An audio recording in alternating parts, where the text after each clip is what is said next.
What up? It's Jimmy the Bag from odds.com.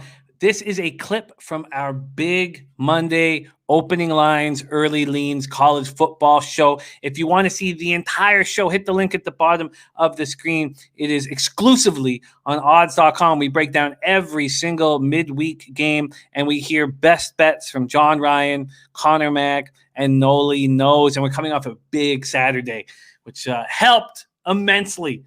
Keep rolling, get paid in full. And thank you for watching. Georgia State Panthers 3-4, 2-4 in the Sun Belt. At South Alabama Jaguars 3-5, 2-3 in the Sun Belt. Mobile, Alabama, gorgeous on Saturday. 76 Fahrenheit, sunny. 8 miles per hour is the wind. Georgia State opens up as minus 2.5-point favorites. That moves to 3. Already see 3.5s on the board. Georgia State coming off an impressive 17-13 loss at App State. South Alabama coming off their third straight loss, 38-10 at the Louisiana Ragin' Cajuns. They allowed 38 points, but we still hit the under that Noli gave us in that spot. Noli Knows Georgia State, South Alabama. Take it away, my man. Yeah, you talked about Georgia State. They were able to contend pretty well against Appalachian State. What I talked about a little bit prior, what I believe was a look-ahead game for Appalachian State. But mind you, Georgia State still came and brought the defense. They played really well on the defensive side. But what continues to be an issue for them is Cornelius Brown for their quarterback play. You look at what he was able to do or what he wasn't able to do. You know, he was 11 for 33% for 152 yards. Just really wasn't able to get it done, getting sacked by bunches. And really, I don't really expect him to produce very many points against this South Alabama team that I think is a little better than people might think, giving up 26 points per game.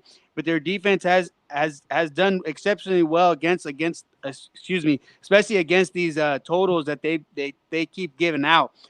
They've averaged a total of 54. A line of 54 in their totals, and they're 7-1 to the under in these totals. And a big part of it I mentioned was their defense and their inability of Desmond Trotter to stay on his feet. He was sacked a total of 13 times in the last 3 games, playing tougher opponents, mind you. But here against Georgia State, I still don't expect South Alabama to really pick up the tempo. They run about 71 plays per game, good for 72nd in the nation. And you look at what the matchup last year, similar total here, 57.5, and the total stays clearly under the number 43 being the total where it gets to. I see Georgia State still pulling off a victory here. I would lean towards Georgia State being the better team, especially South Alabama not being able to pull out the victories. But I like the under quite a bit here, and at 59, I believe. I think that your look on South Alabama, if that was to come to fruition, is very interesting. Everybody watching what Georgia State and South Alabama did last week is the reason why the market's moving towards Georgia State. I mean, the 3.5 are on the board now, Noli. I mean, if South Alabama is a 4-point home dog, do you back them? It's been tough, because they just really haven't been able to.